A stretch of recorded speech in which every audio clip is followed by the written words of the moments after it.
മസ്ജിദുൽ അഖ്സ. പരിശുദ്ധമാക്കപ്പെട്ട ദീനുൽ ഇസ്ലാമിൽ വളരെയധികം മഹത്വമായി പവിത്രമായി കാണുന്ന ഒന്നാണ് മസ്ജിദുൽ അഖ്സ. അതിൻ്റെ പ്രാധാന്യം എത്രത്തോളം എന്നറിയണമെന്നുണ്ടെങ്കിൽ ഈ ഒരൊറ്റൊരു കാര്യം മാത്രം മനസ്സിലാക്കിയാൽ മതി. നമുക്കറിയാം, പരിശുദ്ധ കഅബയാണ് ഇപ്പോഴത്തെ ഖിബില എന്ന് പറയുന്നത്. പക്ഷേ പരിശുദ്ധ കഅബയ്ക്ക് മുമ്പേ, അതായത് ലോകത്തുള്ള കോടിക്കണക്കിന് വരുന്ന സത്യവിശ്വാസികൾ ഖിബിലയായി കൊണ്ട് നോക്കിക്കാണുന്ന പരിശുദ്ധ കഅബയ്ക്ക് മുമ്പ് ആദ്യത്തെ ഖിബിലയായിരുന്നു മസ്ജിദുൽ അഖ്സ എന്ന് പറയുന്നത്. അപ്പോൾ അതിൽ നിന്നും അതിൻ്റെ പ്രാധാന്യം എത്രത്തോളമായിരിക്കും എന്നുള്ളത് നിങ്ങൾക്ക് എല്ലാവർക്കും മനസ്സിലായി കാണും. മാത്രമല്ല, മസ്ജിദുൽ അഖ്സയെക്കുറിച്ച് നിരവധി ഹദീസുകൾ കാണാൻ സാധിക്കും. ഇസ്ലാമിക ചരിത്രങ്ങളിൽ വലിയ വലിയ പ്രാധാന്യമുള്ള ഒരുപാട് സംഭവങ്ങൾ നടക്കുന്ന അല്ലെങ്കിൽ നടക്കാനിരിക്കുന്ന ഒരു സ്ഥലം കൂടിയാണ് മസ്ജിദുൽ അഖ്സയും പരിസരവുമെല്ലാം. എന്നാൽ വളരെയധികം ഭയപ്പെടുത്തുന്ന ഒരു ഭീതിജനകമായ അവസ്ഥയിലൂടെയാണ് ആ മസ്ജിദുൽ അഖ്സ ഇപ്പോൾ കടന്നു പോകുന്നത്. കാരണം നമുക്കെല്ലാവർക്കും അറിയാം, ഇസ്രായേൽ ഭരണകൂടം കഴിഞ്ഞ കുറേ കാലങ്ങളായിട്ട് അവരുടെ തന്ത്രങ്ങൾ അവർ പ്രയോഗിച്ചുകൊണ്ടിരിക്കുന്നു. ഫലസ്തീനിലെ ഓരോ പ്രദേശങ്ങളെയും അവർ പയ്യെ പയ്യെ അടക്കി പിടിച്ചുകൊണ്ടിരിക്കുകയാണ്. അവരുടെ തന്ത്രങ്ങൾ അവിടെ പ്രയോഗിച്ചുകൊണ്ടിരിക്കുകയാണ്. ആ പ്രദേശങ്ങൾ ഓരോന്നും കൈയടക്കി പിടിച്ച്, അതിൽ മസ്ജിദുൽ അഖ്സ അടക്കമുള്ള എല്ലാ പ്രദേശങ്ങളും കൈയടക്കി പിടിച്ച് അത് തങ്ങളുടേതാണ് എന്ന് അവർ അവകാശപ്പെടുകയാണ്. എന്നാൽ ആ ഒരു മസ്ജിദുൽ അഖ്സ, നേരത്തെ പറഞ്ഞതുപോലെ ഇസ്ലാമിലെ ആദ്യത്തെ ഖിബിലയായിരുന്ന ആ ഒരു മസ്ജിദുൽ അഖ്സ തകർച്ചയിലേക്ക് പോകുന്നു, അല്ലെങ്കിൽ അതിൻ്റെ സ്ഥിതി അപകടത്തിലേക്ക് പോകുന്നു എന്നുള്ള കാര്യങ്ങളാണ് നമുക്ക് മനസ്സിലാക്കാൻ കഴിയുന്നത്. അതിനു മുമ്പ് ഞാൻ നിങ്ങളോട് ഒരു കാര്യം കൂടി പറഞ്ഞു വെച്ച് പോകാം. ഇന്ന് പലപ്പോഴും പല ആളുകളും, അതിലിപ്പോൾ മുസ്ലിമീങ്ങളുമുണ്ട്, പലപ്പോഴും ഈ മസ്ജിദുൽ അഖ്സയെക്കുറിച്ച് തെറ്റിദ്ധരിക്കാറുണ്ട്. ഈ ചിത്രം നിങ്ങൾ കണ്ടില്ലേ? ഇതാണ് മസ്ജിദുൽ അഖ്സ എന്ന പേരിൽ നമ്മൾ അധികവും സോഷ്യൽ മീഡിയ ആകട്ടെ അല്ലെങ്കിൽ മറ്റു ഗൂഗിളിൽ സെർച്ച് ചെയ്ത് കഴിഞ്ഞാലും മസ്ജിദുൽ അഖ്സ എന്ന് നോക്കിക്കഴിഞ്ഞാൽ ഏറ്റവും കൂടുതലും കാണുന്നത് ഈ പള്ളിയുടെ ചിത്രമാണ്. യഥാർത്ഥത്തിൽ ഇതല്ല മസ്ജിദുൽ അഖ്സ, ഇത് the dome of the rock ആണ്. ഈ ചിത്രം നിങ്ങൾ കണ്ടോ? ഇതാണ് യഥാർത്ഥത്തിലുള്ള മസ്ജിദുൽ അഖ്സ. പക്ഷെ പലപ്പോഴും ആളുകൾ തെറ്റിദ്ധരിക്കാറുണ്ട്, നേരത്തെ തുടക്കത്തിൽ ആദ്യം കാണിച്ച ചിത്രമാണ് മസ്ജിദുൽ അഖ്സ എന്ന്. അതുകൊണ്ട് ഈ ഒരു കാര്യം പ്രത്യേകം മനസ്സിലാക്കണം. ഇതിനോടൊപ്പം ഇതിൻ്റെ പിന്നിൽ കൃത്യമായ ഒരു അജണ്ട കൂടിയുണ്ട്. ഇത് മസ്ജിദുൽ അഖ്സയാണെന്ന് വരുത്തി തീർക്കുവാൻ വേണ്ടി അതിൻ്റെ പിന്നിൽ കൃത്യമായ പ്ലാനിങ്ങുകളുണ്ട്. അതായത് ഞാൻ ആദ്യം കാണിച്ച the dome of the rock എന്ന് പറയുന്ന ആ ഒരു പള്ളി, അതാണ് മസ്ജിദുൽ അഖ്സ എന്ന് ചിന്തിക്കാൻ വേണ്ടി, അല്ലെങ്കിൽ അതാണ് മസ്ജിദുൽ അഖ്സ എന്ന് മനസ്സിലാക്കാൻ വേണ്ടിയുള്ള കൃത്യമായ പ്ലാനിങ്ങുകളും തയ്യാറെടുപ്പുകളുമുണ്ട്. അതുകൊണ്ടാണ് പലപ്പോഴും ഈ മസ്ജിദുൽ അഖ്സയുടെ പേരിൽ ഇത്തരത്തിലുള്ള പല ചിത്രങ്ങളും പ്രചരിക്കുന്നത്. നിങ്ങളൊന്ന് ജസ്റ്റ് ഒന്ന് ഗൂഗിളിൽ സെർച്ച് ചെയ്ത് നോക്കിയാൽ മനസ്സിലാകും. നിങ്ങൾ മസ്ജിദുൽ അഖ്സ എന്ന് സെർച്ച് ചെയ്യുമ്പോൾ അതിൽ ഏറ്റവും കൂടുതലും കാണുന്നത് ഈ ഒരു ചിത്രമാണ്. ഇതും ഒരു വിധത്തിൽ സയനിസ്റ്റുകളുടെ ഒരു പ്രത്യേകമായ തന്ത്രമാണ്. ഇനി നമുക്ക് വിഷയത്തിലേക്ക് വരാം. നമുക്ക് നോക്കിയാൽ അറിയാം, ഈ മസ്ജിദുൽ അഖ്സയുടെ അതിനു ചുറ്റുമുള്ള പല പ്രദേശങ്ങളും അതിൻ്റെ നിയന്ത്രണമൊക്കെ ഏറ്റെടുത്തിരിക്കുന്നത് ഇസ്രായേൽ പട്ടാളമാണ്. അതോടൊപ്പം തന്നെ ഈ മസ്ജിദുൽ അഖ്സയുടെ ഭാഗത്തായിട്ട് വലിയ രീതിയിലുള്ള നിർമ്മാണ പ്രവർത്തനങ്ങൾ മറ്റുമൊക്കെ നടന്നുകൊണ്ടേയിരിക്കുന്നു.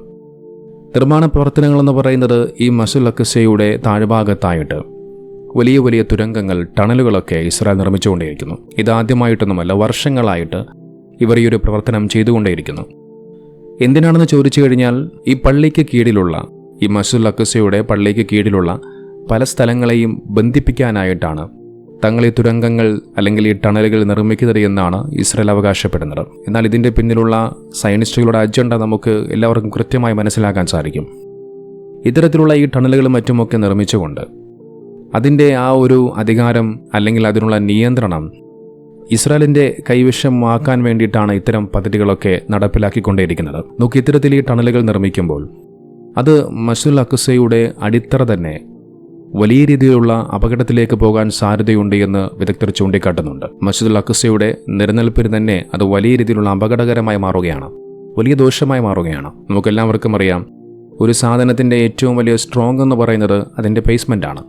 ആ ബേസ്മെൻറ്റ് ഇളകും തോറും അല്ലെങ്കിൽ അതിനൊരു ദുർബലം സംഭവിക്കും തോറും ആ ബിൽഡിങ്ങിന് അല്ലെങ്കിൽ ആ ഒരു കെട്ടിടത്തിന് സ്വാഭാവികമെന്നോണം അത് വലിയ രീതിയിലുള്ള അപകടത്തിലേക്ക് കാരണമായി മാറും. നോക്കിയും ഒരു മസ്ജിദുൽ അഖ്സ തകരണമെന്നുള്ളത് തീവ്ര ഇസ്രായേൽ സയനിസ്റ്റുകളുടെ എക്കാലത്തെയും അവരുടെ ആഗ്രഹം തന്നെയാണെന്ന് പറഞ്ഞു വെക്കേണ്ടി വരും. കാരണം അവരെ സംബന്ധിച്ച് അവർക്കവിടെ ഒരു ക്ഷേത്രം പണിയേണ്ടതുണ്ട്.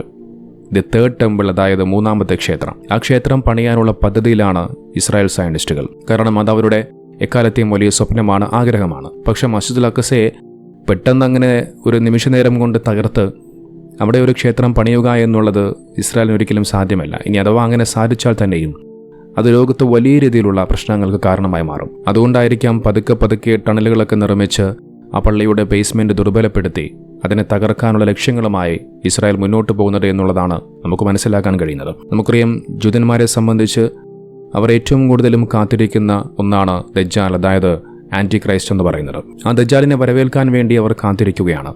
അവരുടെ രക്ഷകനാണ് ഈ ദജ്ജാൽ എന്ന് പറയുന്നത്. നമുക്കറിയാം, അല്ലാഹുവിന്റെ റസൂൽ കരീം സല്ലല്ലാഹു അലൈഹി വസല്ലം തങ്ങൾ പറഞ്ഞു വെക്കുന്നുണ്ട്, 60,000 വരുന്ന ജൂതന്മാരുടെ അകമ്പടിയോടുകൂടിയാണ് ദജ്ജാൽ കടന്നു വരുന്നത് എന്ന്. അത്തരത്തിൽ തങ്ങളുടെ രക്ഷകനായി വരുന്ന ആ ദജ്ജാലിന് വേണ്ടിയിട്ടാണ് ഇവർ ഈ ഒരു ദി തേർഡ് ടെമ്പിൾ, അതായത് മൂന്നാമത്തെ ക്ഷേത്രം നിർമ്മിക്കാൻ പദ്ധതിയിടുന്നത്. ആ പദ്ധതിയുടെ ഭാഗമായിട്ട് ഇവർ കഴിഞ്ഞ കുറേ കാലങ്ങളായി അതിനുള്ള തയ്യാറെടുപ്പുകൾ മറ്റുമൊക്കെ നടത്തിക്കൊണ്ടേയിരിക്കുന്നുണ്ട്. ഈ ഒരു ക്ഷേത്രം പണിയുന്നതിന് മുമ്പായിട്ട് അവർക്കവിടെ ചില കാര്യങ്ങൾ കൂടി ചെയ്തു വെക്കേണ്ടതുണ്ട്. അതായത് ദജ്ജാലിനെ അവിടെ കൊണ്ടുവരുന്നതിന് മുമ്പ് ആ ക്ഷേത്രമൊക്കെ ചില പ്രത്യേക വെള്ളമൊക്കെ ഉപയോഗിച്ചുകൊണ്ട് ഇതിനെ ശുദ്ധീകരിക്കേണ്ടതുണ്ട്. ആ ചുവന്ന പശുവിനെ കത്തിച്ച് അതിനെ ചാരമാക്കി അതൊരു വെള്ളത്തിൽ കലർത്തിയിട്ടാണ് ഇവർ ഈ ഒരു ക്ഷേത്രമൊക്കെ വൃത്തിയാക്കാൻ പദ്ധതിയിടുന്നത്. അത്തരത്തിലുള്ള ആ ചുവന്ന പശുക്കളെ കണ്ടെത്താനുള്ള തയ്യാറെടുപ്പുമായി ഇത്തരം ആളുകൾ, ഈ തീവ്ര സയനിസ്റ്റുകൾ, അവർ മുന്നോട്ട് പോയിരുന്നു. നമുക്കറിയാം, ഏതാനും വർഷങ്ങൾക്ക് മുമ്പാണ് അമേരിക്കയിലെ ടെക്സാസ് എന്ന് പറയുന്ന ഒരു സ്ഥലത്തു നിന്നും ഇത്തരത്തിൽ ഈ ഒരു പശുക്കളെ വാങ്ങിയെന്നുള്ള വാർത്തകളൊക്കെ അന്ന് വലിയ രീതിയിൽ ചർച്ചയായിരുന്നു. ആ വാർത്തകളൊക്കെ, അതിലും ചുവന്ന പശുക്കൾ എന്ന് പറയുന്നത് വെറുതെ ഒരു ചുവന്ന പശുവായിട്ട് കാര്യമില്ല. അതിൽ തന്നെ അത്തരം ആളുകൾ കുറേ കൃത്യമായ കാര്യങ്ങളൊക്കെ നോക്കിക്കാണുന്നുണ്ട്. കൃത്യമായി ഒരു രോമം പോലും മറ്റൊരു നിറം പാടില്ല. കൃത്യമായി പറഞ്ഞാൽ പ്യുവറായിട്ടുള്ള ചുവന്ന പശുവായിരിക്കണം. അതോടൊപ്പം അതിന് മറ്റുവിധ അസുഖങ്ങളോ അല്ലെങ്കിൽ വൈകല്യങ്ങളോ ഒന്നും ഉണ്ടാകാൻ പാടില്ല. അത്തരത്തിലെല്ലാം തികഞ്ഞ ചുവന്ന പശുക്കളെയാണ് ഈ ഒരു കർമ്മത്തിന് വേണ്ടി, ഈ ഒരു തേർഡ് ടെമ്പിൾ ശുദ്ധീകരിക്കാൻ വേണ്ടിയിട്ടായിട്ട് അവർ തിരഞ്ഞുകൊണ്ടേയിരിക്കുന്നത്. അപ്പോൾ അത്തരത്തിലുള്ള ആ ഒരു ക്ഷേത്രം, ദി തേർഡ് ടെമ്പിൾ, അത് ഈ മസ്ജിദുൽ അഖ്സ സ്ഥിതി ചെയ്യുന്ന ആ സ്ഥലത്താണ് അവർ നിർമ്മിക്കാനായി പദ്ധതിയിടുന്നത്. അപ്പോൾ സ്വാഭാവികമെന്നോണം അതിൻ്റെ പിന്നിലുള്ള കൃത്യമായ അജണ്ട നമുക്ക് എല്ലാവർക്കും അറിയാം. ആ മസ്ജിദുൽ അഖ്സ അതിനെ തകർക്കുക എന്നുള്ളത് തന്നെയാണ് ഇത്തരം ജൂതന്മാരായ സയനിസ്റ്റുകളുടെ പ്രത്യേക അജണ്ട എന്ന് പറയുന്നത്. പക്ഷേ ഇത്തരം കാര്യങ്ങൾ നടന്നുകൊണ്ടിരിക്കുമ്പോഴും, അതും ഞാൻ നേരത്തെ തുടക്കത്തിൽ സൂചിപ്പിച്ചതുപോലെ ലോക മുസ്ലിമീങ്ങളുടെ ആദ്യത്തെ കിബിലയായിരുന്ന നബി സല്ലല്ലാഹു അലൈഹി വസല്ലം തങ്ങൾ ഹദീസിലും മറ്റുമൊക്കെയായി ഒരുപാട് മഹത്വമായി പറഞ്ഞ ആ മസ്ജിദുൽ അഖ്സ ഇത്തരത്തിലുള്ള ഒരു അപകടകരമായ വിധം സാഹചര്യത്തിലൂടെ കടന്നു പോകുമ്പോഴും അത്തരം കാര്യങ്ങളെക്കുറിച്ച് പ്രതികരിക്കാൻ, അല്ലെങ്കിൽ അതിനെക്കുറിച്ച് ശബ്ദിക്കാൻ, ചോദ്യം ചെയ്യാൻ ഒരു മുസ്ലിം ഭരണാധികാരികളും തയ്യാറാവുന്നില്ല എന്നുള്ളതാണ്. എല്ലാ മുസ്ലിം ഭരണാധികാരികളും നിശബ്ദരാണ്. ആരും ഒരു അക്ഷരം പോലും മിണ്ടുന്നില്ല. നമുക്ക് കഴിഞ്ഞ ദിവസങ്ങളിൽ ബെഞ്ചമിൻ നെതന്യാഹു വലിയ രീതിയിലുള്ള ആക്രമണങ്ങൾക്ക് തയ്യാറെടുത്തിരിക്കുകയാണ്. സമാധാന ചർച്ചയൊന്നും വേണ്ട, വലിയ രീതിയിലുള്ള ആക്രമണം നടത്തി അവിടെയുള്ള എല്ലാ ജനങ്ങളെയും കൊന്നൊടുക്കണമെന്നുള്ള അഹങ്കാര മനോഭാവത്തോടുകൂടിയാണ് നെതന്യാഹു ഓരോ പ്രവർത്തനങ്ങളും ചെയ്തുകൊണ്ടേയിരിക്കുന്നത്. നമുക്ക് മനസ്സിൽ ഒരൊറ്റ മനുഷ്യത്വം പോലും ഇല്ല എന്നുള്ളതാണ്. കഴിഞ്ഞ ദിവസം പോലും എത്രയോ കുട്ടികൾ മരണപ്പെട്ടു. നോക്കൂ, ആ കുട്ടികൾ അവരെന്ത് തെറ്റ് ചെയ്തിട്ടാണ്? ഒരു മുസ്ലിമായി ജനിച്ചതിൻ്റെ പേരിലാണോ, അതോ ഫലസ്തീനിൽ ജനിച്ചതിൻ്റെ പേരിലാണോ ആ പിഞ്ച് കുട്ടികളെപ്പോലും കൊന്നൊടുക്കുന്നത്? കാലം കണക്ക് ചോദിക്കാതെ ഒരിക്കലും കടന്നു പോകില്ല. ഇതിനെല്ലാറ്റിനും നാളെ ശിക്ഷ വാങ്ങേണ്ടി വരുന്ന, പ്രയാസങ്ങൾ അനുഭവിക്കേണ്ടി വരുന്ന, താൻ ചെയ്തു പോയത് വലിയ തെറ്റാണെന്ന് മനസ്സിലാക്കേണ്ടി വരുന്ന ഒരവസ്ഥ തീർച്ചയായിട്ടും ഉണ്ടാകുമെന്നുള്ള കാര്യത്തിൽ ഒരു സംശയം വേണ്ട.